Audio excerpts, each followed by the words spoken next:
music review. I'm going to talk today about Beggars Banquet by the Rolling Stones, which was released in December 1968. It's my personal favourite in the Stones catalogue, although I didn't get to hear it until 1970. A school friend who was a Stones fanatic insisted I listen, but it wasn't until the mid-70s that I started to fully appreciate the power, versatility and talent that these five men had presented to the musical world. The album's a tour de force of epic proportions. So a few facts first. Brian Jones had started to slide into the world of drugs and was arrested for cannabis possession, which delayed the completion of the album. The music saw a return to the blues roots after the psychedelic experimentation and indulgence with Their Satanic Majesty's Request.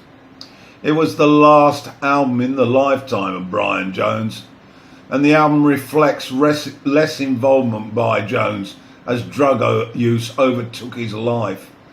Glyn Johns, the recording and production engineer on the record, admitted that Jones's contributions were often not on the track's final cut, as they were deemed not relevant to the track being recorded. However, he did make significant contributions. As a result of that, Richards asserted much more influence on the record. Jones did add sitar to Street Fighting Man and a great slide guitar on No Expectations, plus harmonica on 3 tracks. Although disputes between the record company occurred over the cover, which also delayed the release, it finally happened in December 68. It was critically acclaimed and lyrically was viewed as having a left-wing edge politically. The Chicago Sun-Times described the feel as the Stones unleashing the rawest, rudest, most arrogant, savage record yet in their career. Unanimous praise was lavished on Jagger's vocals, saying he offered a confidence and power that's remarkable. And I would concur with all of that. So I'm going to review the album track by track, and details of the personnel plus some of the lyrics will be at the end of this video on slides. Okay, so let's get started. Side 1, track 1, Sympathy for the Devil. It opens with congas and percussion at a frantic pace, accompanied by a wailing voice suggesting a satanic ritual. The macabre setting is unfolds, and then mixed vocals power in. Wyman's bass really drives the percussion, and Richard's 2 guitar solos are as good as it gets, ripping into the heart of the listener. The lyrics are cutting and prophetic. A brief extract. Please allow me to introduce myself. I'm a man of wealth and taste. I've been around for a long, long year. Stole many a man's soul and faith. And a second extract. Just as every cop is a criminal and all the sinners saints, as heads his tails just call me Lucifer, 'cause I'm in need of some restraint. So, having survived that first track, that onslaught, we'll move forward to No Expectations. And it's notable for Brian Jones's slide guitar. The slow acoustic blues tells us of fleeting love, wealth, and how things never stay the same. Nice piano by Nicky Hopkins, and Mick dominates the feel with his intensity and genuineness.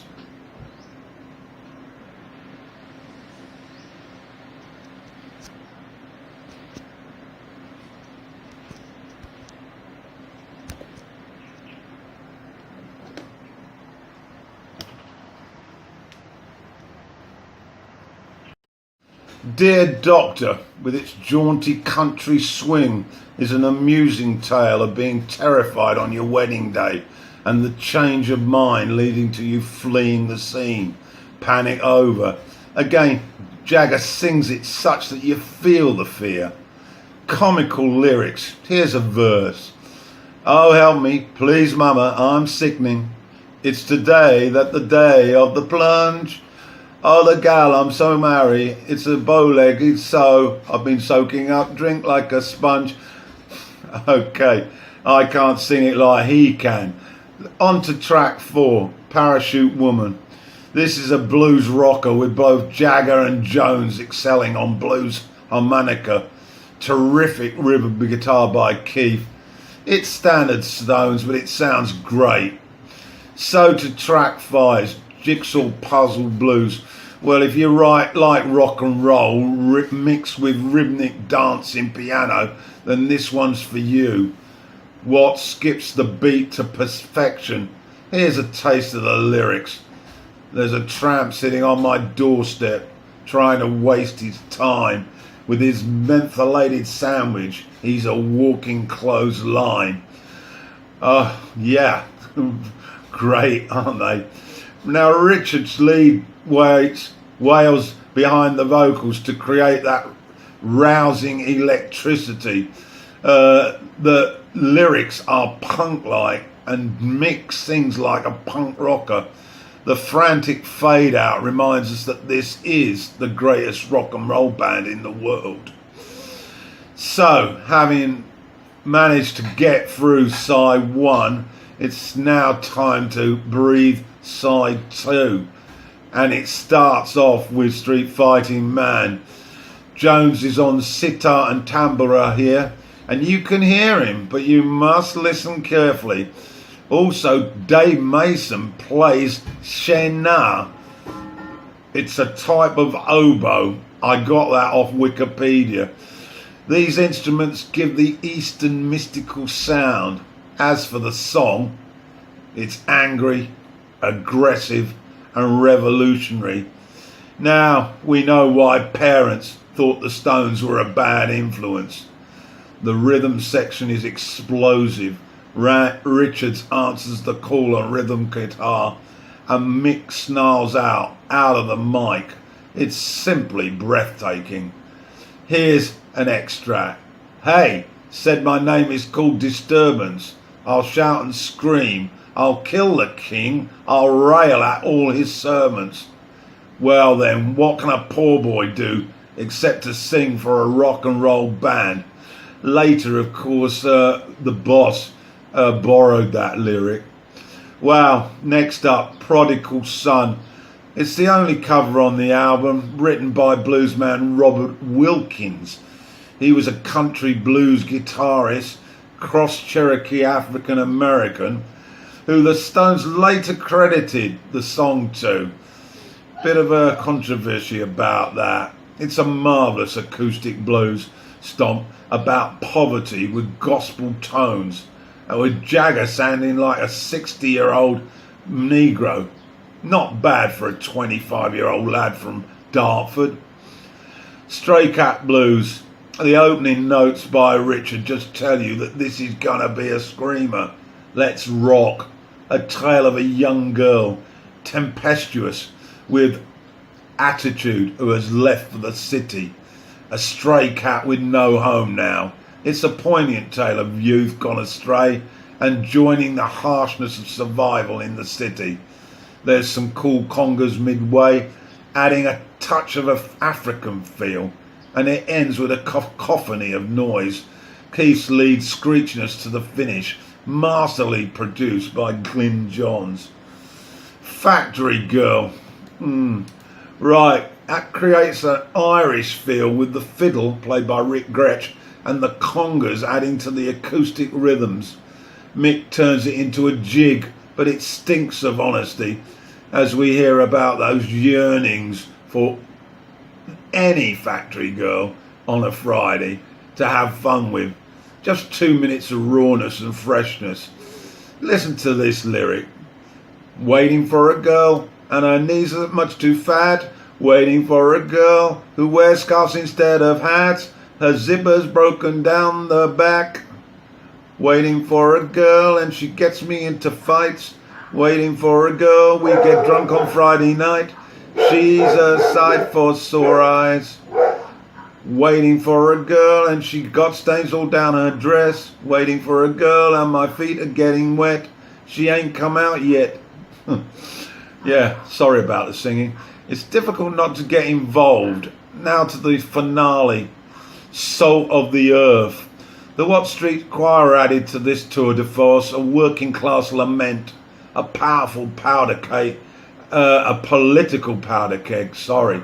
Richard sings the first verse, the choir come in on 3 minutes, and then we accelerate towards the finish with high-tempo piano, charged rock and roll, with frantic work by Watts. Raise your glass to the hard-working people. Let's drink to the uncounted heads. Let's think of the wavering millions who need leaders but get gamblers instead. Spare a thought for the stay-at-home voter. Her empty eyes gaze at strange booty shows and a parade of the grey-suited grafters. A choice of cancer or polio. Wow, that really makes you go away happy. So to conclude, this album captures the very best of the Stones, and there's something for everyone. However, boppy pomp songs is definitely not on the menu. Songs that get better with repeated listens, an album to get lost in.